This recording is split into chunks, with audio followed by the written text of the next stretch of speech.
Hello বন্ধুরা, Oasis fashion ব্লগে সবাইকে স্বাগত। আজকে আমি আপনাদেরকে দেখাবো সেলাই মেশিনের বিভিন্ন অংশের নাম ও তার কার্যাবলী। দর্জির কাজ শিখতে চাইলে সেলাই মেশিনের প্রয়োজনীয় অংশের নাম ও তার কাজ অবশ্যই জানতে হবে, কারণ কোনো পার্টস খারাপ হয়ে গেলে পুরো মেশিনটাকে তুলে না নিয়ে গিয়ে শুধুমাত্র পার্টসের নামটা বলে দিলে আমরা সেই পার্টসটা এনে নিজেরাও লাগাতে পারবো। তো কোনো মিস্ত্রির কাছে যখন আপনারা মেশিনটা সারাতে নিয়ে যাবেন বা কোনো দোকানদারের কাছে যখন আপনারা কোনো পার্টস খারাপ হয়ে গেলে আনতে যাবেন, তখন কিন্তু আপনারা যদি প্রত্যেকটা পার্টসের নাম জেনে থাকেন তাহলে কিন্তু পুরো মেশিনটাকে তুলে নিয়ে যেতে হবে।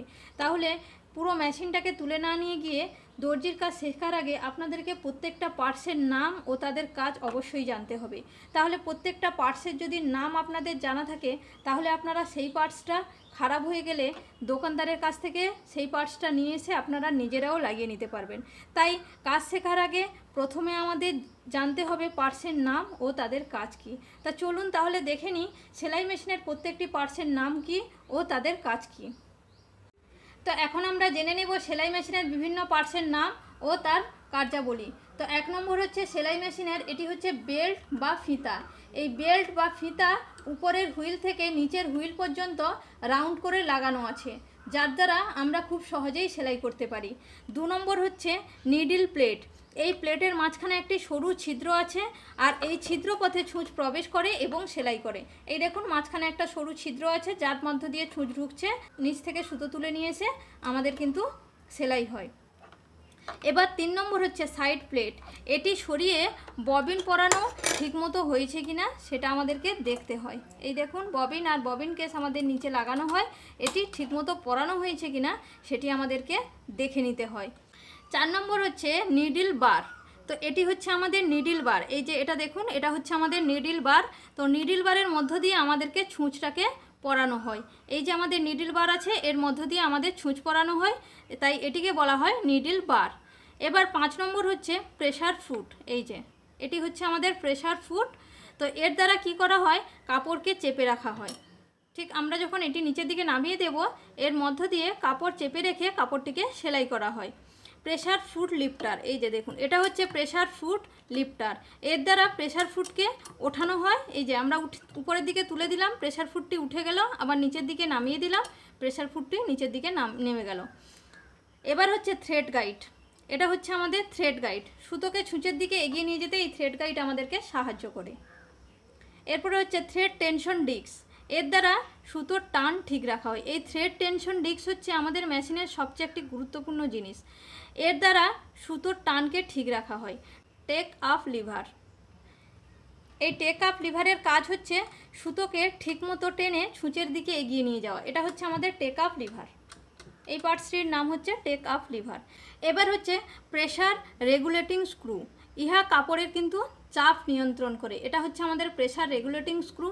এটি হচ্ছে আমাদের কাপড়ের চাপ নিয়ন্ত্রণ করে।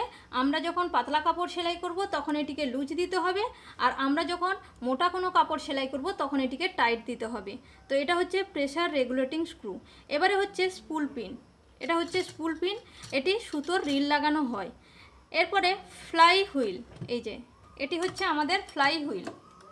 এটি হচ্ছে আমাদের ফ্লাই হুইল। এর দ্বারা মেশিনের গতি নিয়ন্ত্রণ করা হয় এই ফ্লাই হুইলের দ্বারা।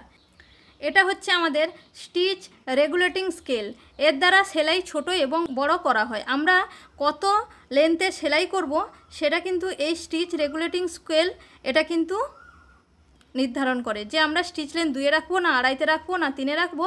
এটা হচ্ছে আমাদের স্টিচ রেগুলেটিং স্কেল। তো এই স্কেলের দ্বারা আমরা স্টিচ লেন্থ কত রাখবো সেটা নির্ধারিত করতে হয়। এখন এটা হচ্ছে আমাদের ক্লাম্প স্ক্রু, মানে এটিকে লুজ দিয়ে ছুঁচ ভেঙে গেলে ছুঁচটাকে বের করতে হয়, আবার ছুঁচটাকে এর মধ্য দিয়ে প্রবেশ করাতে হয়। এই ক্ল্যাম্প স্ক্রু হচ্ছে এটিকে লুজ দিয়ে ছুঁচ পরানো আবার ছুঁচ বের করানোর কাজ করে। এবার হচ্ছে নিডল ক্ল্যাম্প, মানে যার এই যে এটি হচ্ছে আমাদের নিডল ক্ল্যাম্প। এটি হচ্ছে নিডল ক্ল্যাম্প, আর এটি হচ্ছে নিডল, আর এর ছুঁচের যে ছিদ্র আছে এটি হচ্ছে ছুঁচের ছিদ্র, যার মধ্য দিয়ে আমাদেরকে সুতোটাকে প্রবেশ করাতে হয়।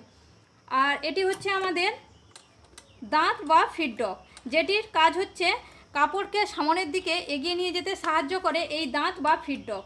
এই দাঁত বা ফিডডগ আমরা যখন সেলাই করি কাপড়টাকে সামনের দিকে এগিয়ে নিয়ে যেতে সাহায্য করি। এই তো গেল মোটামুটি আমাদের মেশিনের উপরের পার্টসের নাম ও কার্যাবলী। এবার যাব নিচের অংশে। তো নিচের অংশে যাওয়ার আগে আমাদেরকে প্রথমে কি করতে হবে, নিচের হুইল থেকে ফিতেটিকে খুলে নিতে হবে, তারপর মেশিনটিকে উল্টে নিতে হবে। দেখুন আমি মেশিনটিকে উল্টে নিয়েছি।